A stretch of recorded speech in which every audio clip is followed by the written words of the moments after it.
Bulletin ముందుగా headlines చూద్దాం. హెచ్ఐఎల్టీపీని నిలిపివేయాలని కోరుతూ బీజేపీ నాయకులు గౌరవనీయ గవర్నర్కు మెమో సమర్పించారు.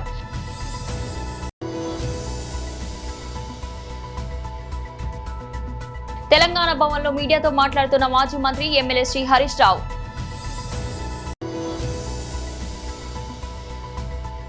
మాజీ ఎమ్మెల్యే అవనిగడ్డ నియోజకవర్గ incharge Simhadri Ramesh Babu press meet.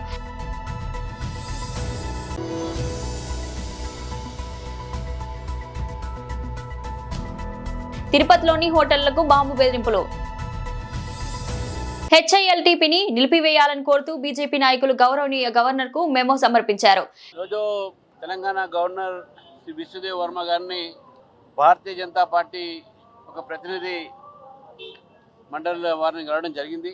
Shri Maheshwar Reddy గారు మా ఫ్లోర్ లీడర్, అదేవిధంగా అంజిరెడ్డి గారు, కొమరయ్య గారు, అదేవిధంగా మా జనరల్ సెక్రటరీస్ అనేటువంటి ఒక గౌతమ్ రావు గారు, వీరేందర్ గౌడ్ గారు, వేముల అశోక్ గారు, మా ఒక పార్టీ జిహెచ్ఎంసీలో floor leader Shankar Yadav garu, deputy floor leader Radha Dheeraj Reddy garu, మీరంతా కూడా గవర్నర్ గారిని కలిసి ఏదైతే ప్రభుత్వం రాష్ట్ర ప్రభుత్వం HILT Hyderabad industrial land transformation ఏదైతే తీసుకొచ్చారో ఈ యొక్క జియోని భారతీయ జనతా పార్టీ వ్యతిరేకిస్తూ దీనివల్ల అనేక మందికి ఈరోజు నష్టం జరిగేటటువంటి అవకాశాలు ఉన్నాయి. అంతేకాకుండా ల్యాండ్ కన్వర్జన్స్ పేరు మీద హిల్ట్ అనేటటువంటి ఒక జియో ద్వారా హైదరాబాద్ నగరంలో ఉన్నటువంటి ఒక ఏవైతే ఇండస్ట్రీస్కు ఆ రోజు కేటాయించే భూములు ఉన్నాయో అది రియల్ ఎస్టేట్లో ఒక సంస్థలకు దారాదత్తం చేసేటటువంటి ఒక ప్రయత్నం. దాదాపు 9,000 ఎకరాల పైగా ఈరోజు ఒక రియల్ ఎస్టేట్ కింద మార్చి కోట్లాది రూపాయలు ఈరోజు ప్రభుత్వము అందులో కుంభకోణం జరిగేటటువంటి ఒక అవకాశాన్ని ఇవ్వడం జరుగుతూ ఉంది. ఈ సందర్భంగా హిల్ట్ అనేటటువంటి పాలసీ ఏది ఉందో దీని ద్వారా ప్రభుత్వం ఒక ఖజానా నింపడానికి చేస్తున్నటువంటి ఒక నేపథ్యంలో ఈ భూములన్నీ కూడా అనేక సంవత్సరాల క్రితము ఇండస్ట్రీస్కి అలాటైనాయి. అప్పుడు ఉన్నటువంటి ఒక ధర ఇప్పుడు ఉన్నటువంటి ధరని మీరు కంపేర్ చేసుకున్నా కూడా బుక్ వాల్యూ సబ్ రిజిస్ట్రార్ ఆఫీస్లో ఉన్నటువంటి ఒక ఏదైతే రేట్స్ ఉన్నాయో అది మార్కెట్ రేట్ కన్నా చాలా తక్కువగా ఉంటుంది. మనం చూసినాము మొన్ననే ఒక ప్రైవేట్ సంస్థ హైదరాబాద్కు అవతల 151 కోట్లకు ఒక ఎకరం కొనడం జరిగింది. తెలంగాణ భవన్లో మీడియాతో మాట్లాడుతున్న మాజీ మంత్రి ఎమ్మెల్యే శ్రీ హరీష్ రావు పెట్టారు. చాలా విషయాలు మాట్లాడినారు. సరే, ఒక అడుగు ముందుకేసి తమ స్థాయిని దించుకునే విధంగా నన్ను పట్టుకొని అన్ఫిట్ ఫర్ పాలిటిక్స్ అనేటువంటి మాట బట్టి విక్రమార్క గారు నన్ను ఉద్దేశించి మాట్లాడారు. సరే, బట్టి విక్రమార్క గారు అన్నట్టు నేను అన్ఫిటే కావచ్చు. దేంట్లో అన్ఫిట్? నీలాగా ఫైనాన్స్ డిపార్ట్మెంట్లో ఆర్థిక మంత్రిగా పనిచేసినప్పుడు 20%, 30% కమిషన్లు తీసుకోవడం నాకు రాలేదు. దాంట్లో నేను అన్ఫిటే. మీరు బాగా ఫిట్టు ఇలా, ఎందుకంటే మీ ఫిట్నెస్ బయటపడ్డది కదా. ఫైనాన్స్ డిపార్ట్మెంట్ చరిత్రలో ఏ రోజు కూడా కాంట్రాక్టర్లు వచ్చి సెక్రటరియట్లో ఆర్థిక శాఖ కార్యాలయం ముందు ధర్నా చేసిన చరిత్ర ఏ రోజన్నా ఉందా? ఈ రాష్ట్ర చరిత్రలో మన ఊరు మనబడి బిల్లులు ఇవ్వండి అని కాంట్రాక్టర్లు ఫైనాన్స్ డిపార్ట్మెంట్ ముందు ధర్నా చేశారా? చిన్న కాంట్రాక్టర్లు ఎప్పుడైనా ఫైనాన్స్ డిపార్ట్మెంట్ ముందు గత చరిత్రలో ఏనాడైనా ధర్నా చేశారా? సర్పంచులు, మాజీ సర్పంచులు, మాజీ ఎంపీటీసీలు 10ల సార్లు ధర్నాలు చేసి అరెస్టులైన చరిత్ర ఈ రాష్ట్రంలో ఎప్పుడైనా ఉందా? నోరు బారేసుకోవడం చాలా సులువు బట్టి గారు. Give respect and take respect. రాజకీయాల్లో ఫ్రస్ట్రేషన్లో నోరు జారితే మొదటికే మోసం వస్తుంది. సమాధానం ఉంటే చెప్పండి, లేదా మౌనంగా ఉండండి. నోరెందుకు బారేసుకుంటున్నారు? ఎవరు అన్ఫిట్? మా పాలనలో మా కేసీఆర్ గారు ప్రభుత్వం ఆనాడు కాంగ్రెస్ నుంచి బీఆర్ఎస్ అధికారంలోకి వచ్చినాడు. రాష్ట్రంలో పరిశ్రమలకు వారానికి 2 రోజులు పవర్ హాలిడే. హైదరాబాద్ నగరంతో సహా అన్ని పట్టణాల్లో విద్యుత్ కోతలు, గ్రామాల్లో అయితే పగటిపూట కరెంటే లేదు. రైతులకు 7 గంటలు 6 గంటల కరెంటు కూడా రాని దుస్థితిలో మీరు ఆనాటి కాంగ్రెస్ ప్రభుత్వం ఈ రాష్ట్రాన్ని నెడితే 24 గంటల నాణ్యమైన కరెంటును రైతుకు, పరిశ్రమలకు, గృహాలకు, పట్టణాలకు, పల్లెలకు ఇచ్చిన ప్రభుత్వం కేసీఆర్ ప్రభుత్వం. మాజీ ఎమ్మెల్యే అవనిగడ్డ నియోజకవర్గ incharge Simhadri Ramesh Babu press meet. ఎవరన్నా మా బోటి వాళ్ళు ఫీల్డ్లో తిరిగే వాళ్ళు ఇబ్బంది పడుతున్నప్పుడు రైతుల దగ్గరికి వెళ్ళి మాట్లాడితే ఇది వైఎస్ఆర్సీపీ చేసే అల్లరి తప్ప ఇంకోటి కాదంటారు. మీ అందరికీ తెలిసిన విషయమే. 13-18 నెంబరు మార్టూరు నుంచి గవర్నమెంట్ క్షేత్రం నుంచి బయటకు వచ్చింది. అవి కొనమంటే కొనరు. అది ఇచ్చింది ఎవరు? గవర్నమెంట్ ఇచ్చింది. మన చంద్రబాబు నాయుడు గారు మాట్లాడుతూ ఒక మాట చెప్పారు. ఆయన ఇప్పుడు పండించే పంటంతా ఇత్తనాలకు వెళ్లాల్సిందే తప్ప తినడానికి తిండికి పనికి వచ్చేయలేవు అని చెప్తారు. ఎవరిచ్చారా ఇత్తనాలు? ప్రభుత్వం ఇచ్చిందే కదా. బీపీటీలు 27-16 అంతా తిండికి పనికి వచ్చేదే. ఏంటంటే ఆయన ఉద్దేశం వ్యవసాయం అనేది దండగా, వ్యవసాయదారుడు అనవసరం అనే ఆలోచన ఆయన ఇంతవరకు కూడా విరమించుకోలేదు. దాన్ని కూడా ఇప్పుడు కూడా కంటిన్యూ చేస్తానే ముందుకు తీసుకెళ్తున్నారు. ఈ పరిస్థితులన్నీ చూస్తున్నప్పుడు రైతు తల్లకిందులైపోతున్నాడు. ఇవాళ ఆ రైతులంక చూస్తుంటే కళ్ళమ్మటి నీళ్లు పెట్టుకుని ఆ భార్యాభర్తలు ఇద్దరు కబులు కేసిన వాళ్ళు, 4 ఎకరాలు 3 ఎకరాలు పొలం ఉండేవాళ్ళు ఐరాన్ పడిపోతున్నారు. ఈ ఐరాన్ చూసి మీ ఓటు వాళ్ళతో ఇదంతా ప్రభుత్వానికి తెలియజేస్తాను, ఇప్పుడన్నా జాగ్రత్త పడతారే ఉందండి. గోదావరి మనకి కృష్ణా జిల్లాలో 160 రైస్ మిల్లు ఉన్నాయి. 160లో 72 రైస్ మిల్లుకే డ్రైయర్లు ఉన్నాయి. ఇటువంటి తుఫాను వచ్చినప్పుడు, అత్యవసర కోతలకు వస్తున్నప్పుడు డ్రైయర్ ఉన్న మిల్లుకే ఆ వడ్డీ వెళ్తాయి. దాంతోపాటు ఈ 72తో పాటు ఇంకొక 10 మిల్లులకి, వీటిలోనే 10 మిల్లులకి డబల్ బాయిలర్లు ఉన్నాయి కనుక కొంత లెక్క. గోదావరి జిల్లాలో అయితే ప్రతి మిల్లుకి బాయిలర్ ఉంటుంది. దానికి కెపాసిటీ ఇప్పచ్చు. అక్కడి నుంచి ధాన్యము ఇవన్నీ ఎక్స్పోర్ట్ అవుతాయి కనుక అక్కడ బయటికి పంపించే పరిస్థితి ఉన్నాయి. అక్కడ వాళ్ళతో మాట్లాడుకుని మిల్లర్స్ని కేకేసి కూర్చోబెట్టి మీరు కొనమంటే ఈ బాధ రోడ్ల మీద పోసుకునే బాధ ఈ రైతాంగానికి వచ్చి ఉండేది కాదు. ఏమాత్రం రైతు ఏమైపోతే అయిపోయాళ్లే, నాకేమీ బాధ్యత లేదన్నట్టుగా వ్యవహరిస్తున్నారు తప్ప ఇంకోటి కానే కాదు. చంద్రబాబు నాయుడు అనొచ్చో అనకూడదు నాకు తెలియదు, కానీ ఎప్పుడు అధికారంలోకి వచ్చినా వ్యవసాయదారుడు మా నానుడు ఉంది ఊళ్ళల్లో, గొడ్డొచ్చిన నెల బిడ్డొచ్చిన నెల అంటారు. వ్యవసాయానికి ఎప్పుడు వచ్చినా, ముఖ్యమంత్రికి ఎప్పుడు వచ్చినా వ్యవసాయదారుడు మాత్రం కష్టాలు పాలైపోతుంది. ఉల్లి, మిర్చి, పత్తి ఒక్కటి కాదు, అన్ని రకాలుగా రైతాంగం అంతా ఇవాళ ఇబ్బందుల్లోకి నెట్టబడింది. ప్రముఖ ఆధ్యాత్మిక నగరం తిరుపతిలో మరోసారి బాంబు బెదిరింపులు కలకలం సృష్టించాయి. నగరంలో పలు హోటళ్లను లక్ష్యంగా చేసుకుని గుర్తు తెలియని వ్యక్తులు ఈమెయిల్స్ ద్వారా హెచ్చరికలు పంపారు. దీంతో హోటల్ యాజమాన్యాలు తీవ్ర ఆందోళనకు గురై వెంటనే పోలీసులకు సమాచారం అందించాయి. వివరాలకు వెళ్తే తిరుపతిలోని కపిలతీర్థం సమీపంలో ఉన్న 2 హోటళ్లకు బాంబు పెట్టినట్లు బెదిరింపు మెయిల్స్ అందాయి. ఈ సమాచారం అందుకున్న హోటల్ నిర్వాహకులు అప్రమత్తమై పోలీసులకు ఆశ్రయించారు. వెంటనే రంగంలోకి దిగిన పోలీసులు బాంబు స్క్వాడ్, డాగ్ స్క్వాడ్ బృందాలతో ఆయా హోటళ్లకు చేరుకున్నారు. అక్కడ తనిఖీలు నిర్వహించారు. అనుమానిత వ్యక్తులను ప్రశ్నించారు. అయితే అక్కడ ఎలాంటి బాంబులు లేకపోవడం అందరూ ఊపిరి పీల్చుకున్నారు. కొన్ని రోజుల క్రితమే తిరుపతి కలెక్టర్ కార్యాలయంలో, తిరుమల తిరుపతి దేవస్థానం కార్యాలయం, రైల్వే స్టేషన్ కూడా అలాగే ఈమెయిల్స్ ద్వారా బాంబు బెదిరింపులు రావడం గమనార్హం. ఇప్పుడు కూడా పోలీసులు విస్తృత తనిఖీ చేపట్టారు. ఇప్పుడు మళ్లీ హోటళ్లను లక్ష్యంగా చేసుకోవడంతో ఇది ఆకతాయి పని అని పోలీసులు అనుమానిస్తున్నారు. వరుస సంఘటనల నేపథ్యంలో ఈమెయిల్స్ ఎక్కడి నుంచి వస్తున్నాయనే దానిపై పోలీసులు దృష్టి సారించారు. మెదక్ జిల్లా కొల్చారం మండలంలో బీఆర్ఎస్ ఆత్మీయ సమ్మేళనం ఉత్సాహంగా జరిగింది. బాబా ఫంక్షన్ హాల్లో జరిగిన ఈ సమావేశానికి ముఖ్య అతిథిగా ఎమ్మెల్యే సునీతా లక్ష్మారెడ్డి హాజరయ్యారు. జై తెలంగాణ నినాదాలతో కార్యకర్తలు ఉత్సాహాన్ని ప్రదర్శించారు. పార్టీ తరపున పోటీ చేయబోయే నాయకులను బలపరిచేందుకు వచ్చిన నేతలు కాంగ్రెస్ లోపాలను ఎత్తిచూపారు. బీఆర్ఎస్ అమలు చేసిన సంక్షేమ పథకాలు ప్రజల్లో విస్తృతంగా ప్రచారం చేయాలనే సూచనలు వెలువడ్డాయి. సమిష్టి కృషితో విజయాలు సాధ్యమన్న అభిప్రాయం వ్యక్తమైంది. ఎమ్మెల్యే సునీతా లక్ష్మారెడ్డి పార్టీ ఐక్యతే స్థానిక ఎన్నికల విజయానికి కీలకమని పేర్కొన్నారు. అంతర్గత విభేదాలు దూరంగా ఉంచి పోటీదారులు ఒకే దిశగా పయనించాలన్నారు. ఈ ఎన్నికల ఫలితాలు రాబోయే శాసనసభ ఎన్నికలకు దారిని సౌఫల్యం చేస్తాయని చెప్పారు.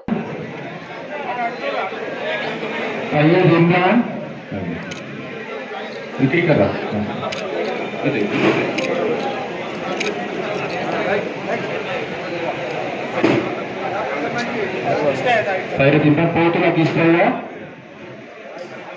మొదలైంది. ఎందుకంటే మరి సర్పంచ్ ఎన్నికల్లో గ్రామాల్లో కూడా మరి మాట్లాడుకోవాలా, ఎవరిని నిలబెట్టాలా, ఏకాభిప్రాయంగా ముందుకు రావాలనే ఒక ఆలోచనతో అందరూ కూడా మాట్లాడుకోవడానికి మరి కొంత సమయం పట్టింది. కాబట్టి కొంత ఆలస్యంగా మనము సమావేశాన్ని ప్రారంభించుకోవడం జరిగింది. మీరు అన్నట్టుగా నిజంగా కూడా మరి సర్పంచ్ ఎన్నికలు అనేటివి చాలా కీలకమైనటువంటి ఎన్నికలు. గ్రామంలో ఏ పని జరగాలన్నా కూడా సర్పంచ్ ప్రధానం, మొట్టమొదటి పౌరుడు. కాబట్టి గ్రామానికి సంబంధించినటువంటి అన్ని సమస్యల పరిష్కారానికి కానీ మాలాంటి వాళ్ళగా ఎవరైనా పోయినా కూడా మనకి ఏదైనా సమస్య వచ్చినా కూడా మనం ఎవరి దగ్గర పోతామంటే ఫస్ట్ సర్పంచ్ దగ్గర. కాబట్టి అటువంటి సర్పంచ్ ఎన్నికల్లో మనం తప్పకుండా మీరందరూ మాట్లాడినట్టుగా చెప్తున్నటువంటి విధానాన్ని చూస్తే మెజారిటీ సర్పంచ్లు మనం గెలవబోతామన్నాను అంటే స్పష్టంగా అర్థమవుతోందని చెప్పేసి నేను తెలియజేస్తా ఉన్నా. ఎందుకంటే మీరందరూ ఇట్లా మాట్లాడుతూ ఉన్నారు. మేము ఖచ్చితంగా ఏకాభిప్రాయంతో ఉన్నాం. గ్రామంలో మేము ఒక్కరినే సర్పంచ్ క్యాండిడేట్ పెట్టుకుంటున్నాం, వారిని గెలిపించుకొని తీసుకొస్తామని చెప్పేసి చెప్తున్నారు. చాలా చాలా సంతోషం అని చెప్పేసి కూడా నేను ఈ సందర్భంగా తెలియజేస్తాను. మనది 3వ విడతలో ఉంది సర్పంచ్ ఎన్నిక. మరి 3వ తారీఖు నుంచి నామినేషన్స్ ప్రారంభమవుతా ఉన్నాయి. 17వ తారీఖున ఎన్నికలు ఉన్నాయి.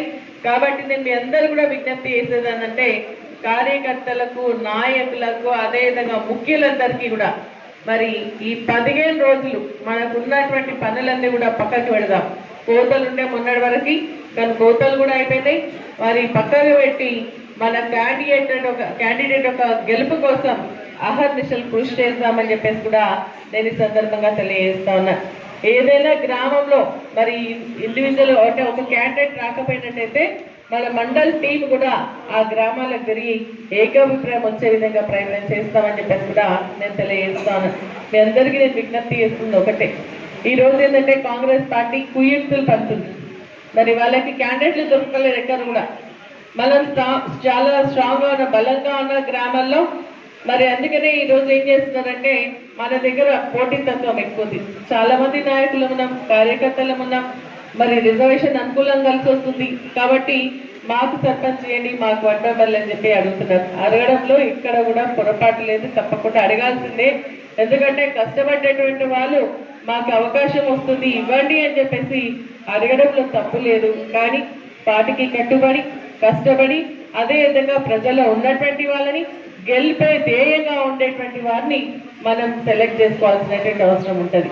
ఎందుకంటే ఈ రోజు మనం చూస్తా ఉన్నాం, మరి 3-4 క్యాండిడేట్లు ఉంటే ఒక క్యాండిడేట్ పేరు అనౌన్స్ చేస్తే ఇంకొక క్యాండిడేట్ వెంటనే ఇమీడియట్ గా కాంగ్రెస్ పార్టీ వాళ్ళకి లేరు కాబట్టి మనలోనే తీసుకుపోయి. మెదక్ జిల్లాలో 2వ విడత గ్రామ పంచాయతీ నామినేషన్ ప్రక్రియ ప్రశాంత వాతావరణంలో కొనసాగింది.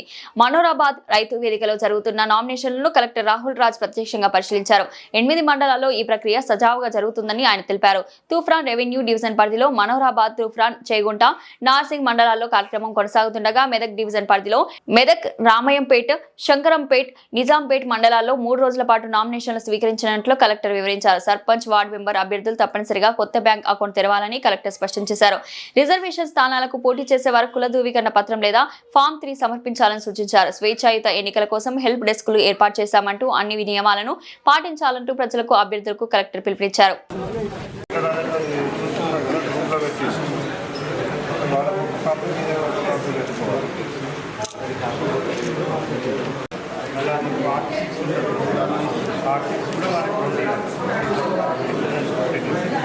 అది కూడా డేట్ టైం కరెక్ట్గా రాస్తుంది.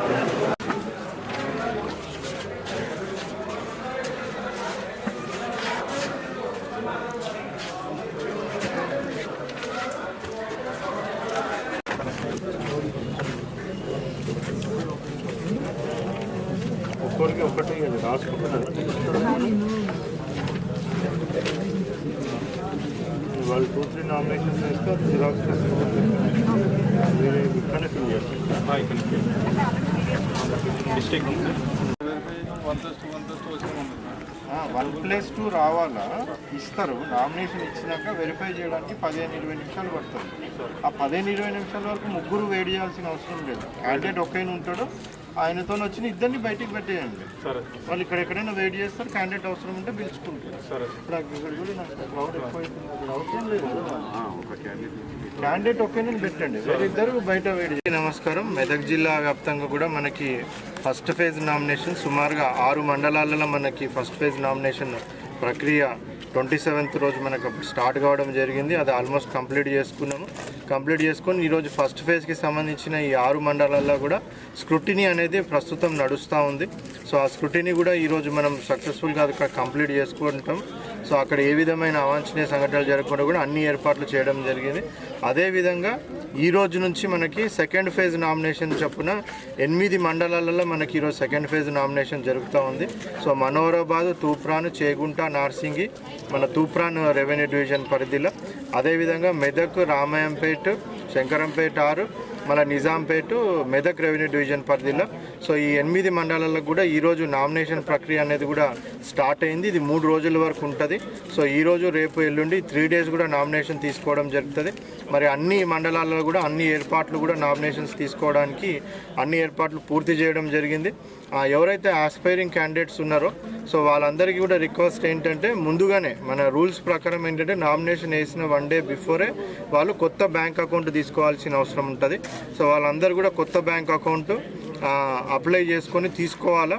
అదేవిధంగా వార్డు మెంబర్ కానివ్వండి, సర్పంచ్ కానివ్వండి, పాత అకౌంట్లు నడవు, కొత్త అకౌంటే ఓపెన్ చేయాల్సిన అవసరం ఉంటుంది. సో ఎవరైనా అకౌంట్ తేకపోతే కూడా వాళ్ళకి మనం నోటీస్ ఇస్తాము. సో ఎంత సాధ్యమైనంత త్వరలో వాళ్ళు తీసుకొని రావాల్సిన అవసరం ఉంటుంది. బ్యాంక్ మేనేజర్స్కి అందరికీ కూడా ఇన్స్ట్రక్షన్స్ చేయడం జరిగింది. ఎవరైతే నామినేషన్ ప్రక్రియ కోసం అకౌంట్ అప్లై చేసుకుంటారో మరి వాళ్ళకి కొత్త అకౌంట్ ఒకటే రోజులో ఇచ్చే విధంగా కూడా వాళ్ళకి అందరికీ కూడా ఇన్స్ట్రక్షన్ ఇవ్వడం జరిగింది. వాళ్ళు కూడా తొందరగా ఇవ్వడం జరుగుతుంది. సో అదేవిధంగా ఎవరికైనా నో డ్యూస్ ఉంటే కూడా ఆ నో డ్యూస్ని కూడా తొందరగా కూడా క్లియర్ చేసేసి వాళ్ళకి ఇమీడియట్గా కూడా నో డ్యూ సర్టిఫికెట్ ప్రపోజర్కి కానివ్వండి, క్యాండిడేట్ కానివ్వండి ఇవ్వమని కూడా పంచాయత్ సెక్రటరీస్కి అందరికి కూడా ఇన్స్ట్రక్షన్స్ ఇవ్వడం జరిగింది. అదేవిధంగా రిజర్వేషన్ సీట్స్లలో ఎవరైనా పోటీ చేయదలుచుకుంటే కంపల్సరీగా వాళ్ళు క్యాస్ట్ సర్టిఫికెట్ కానివ్వండి, లేదంటే పార్ట్ 3లో డిక్లరేషన్ ఉంటుంది. సో మనకి నామినేషన్ పేపర్లోనే పార్ట్ 3 అని ఒక భాగం ఉంటుంది. సో దాంట్లో క్యాండిడేట్ నేను సో అండ్ సో క్యాస్ట్కి చెందిన వాడిని అనేసి డిక్లేర్ చేస్తారు. ఆ డిక్లరేషన్ని గెస్టెడ్ ఆఫీసర్ డిప్యూటీ తహసీల్దార్కి తగ్గకుండా సర్టిఫై చేయాల్సిన అవసరం ఉంటుంది. సో ఎంఆర్ఓస్కి కూడా అందరికి ఇన్స్ట్రక్షన్స్ ఇవ్వడం జరిగింది. మన రెవెన్యూ ఆఫీసర్స్ అందరికీ కూడా డిప్యూటీ తహసీల్దార్స్ని కూడా మనం అందుబాటులో పెట్టడం జరిగింది. ఎవరెవరైతే నామినేషన్ పర్పస్ క్యాస్ట్ సర్టిఫికేట్ తీసుకోవడానికి కొద్దిగా ఇబ్బంది అయినా లేట్ అయినా కానీ కూడా మీరు నామినేషన్ పేపర్లు ఉన్న ఆ ఫార్మేట్ ప్రకారం అప్లై చేస్తే ఇమీడియట్గా వెరిఫై చేసేసి సేమ్ డేనే వాళ్ళకి ఆ డిక్లరేషన్ కూడా వాళ్ళకి ఇవ్వడం జరుగుతూ ఉంది. సో మనకి లాస్ట్ డే ఆఫ్ నామినేషన్ లోపల వాళ్ళ డిక్లరేషన్ కానివ్వండి, లేకపోతే క్యాస్ట్ సర్టిఫికేట్ కానివ్వండి, రిజర్వేషన్ స్థానాల్లో పోటీ చేయాలనుకున్న అభ్యర్థులు కంపల్సరీగా సబ్మిట్. సింగనమల నియోజకవర్గం సమన్వయకర్త మాజీ మంత్రి శైలజనాథ్ మాట్లాడుతూ గతంలో కలెక్టర్ని కలిసాం. అరటి ఒక టన్ను 8,000, 10,000 రూపాయలకు కొంటామన్నారు. ₹1 పెట్టి కొన్న పాపాన పోలేదు అని కుళ్ళిపోతున్నాయి, మాగిపోతున్నాయి. పచ్చి సరుకు ఇది రైతు కడుపు కోతకు గురి అవుతున్నాడు, ఇబ్బందుల్లో ఉన్నాడు. అడిగితే మాట్లాడేవారు లేరు, చివరికి పట్టించుకునేవారు లేరు. అరటికాయల తోటలోనే నాశనం అవుతున్నాయి. ఈ ప్రభుత్వానికి రైతులంటే పట్టదు. రైతు వ్యతిరేక ప్రభుత్వం ఇది. అధికారులను కోరుతున్నా మీరు మా కష్టాన్ని కూడా విని ఓపిక లేకపోతే మీ ఇష్టం వచ్చే రోజుల్లో రైతుల ఆగ్రహాన్ని స్పష్టంగా చూస్తారని మాజీ మంత్రి శైలజనాథ్ అన్నారు.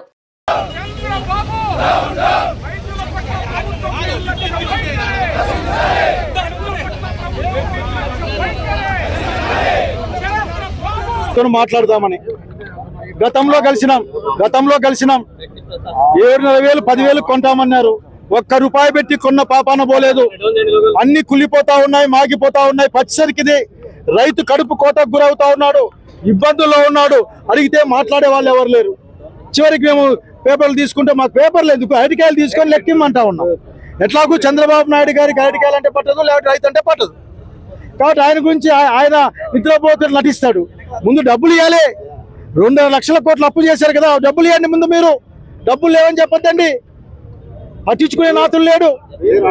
తోటలోనే కాయలు నాశనం అయిపోతా ఉన్నాయి. ఏం జరుగుతుంది ఇక్కడ? పట్టించుకునే వాళ్ళు లేడు.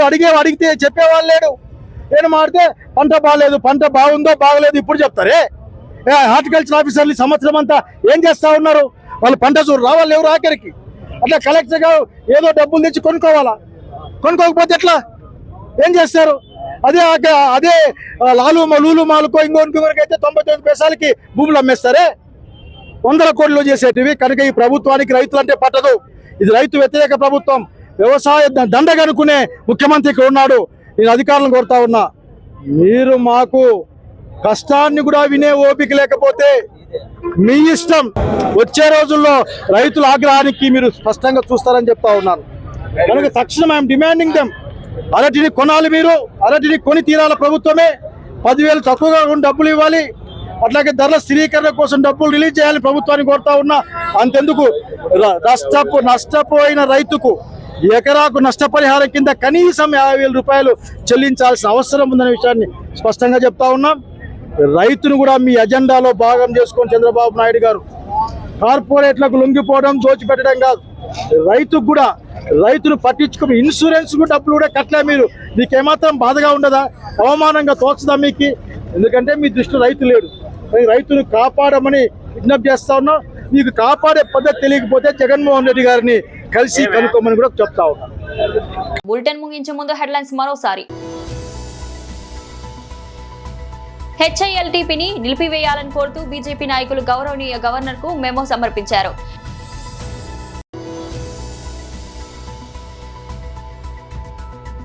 తెలంగాణ భవన్లో మీడియాతో మాట్లాడుతున్న మాజీ మంత్రి ఎమ్మెల్యే శ్రీ హరీష్ రావు.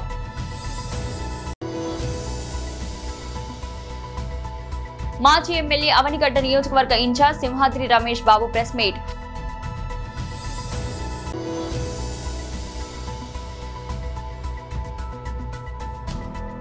తిరుపతిలోని హోటళ్లకు బాంబు బెదిరింపులు. ఇది ఇవాల్టి బులెటిన్. మరో బులెటిన్లో మళ్ళీ కలుద్దాం. అంతవరకు సెలవు.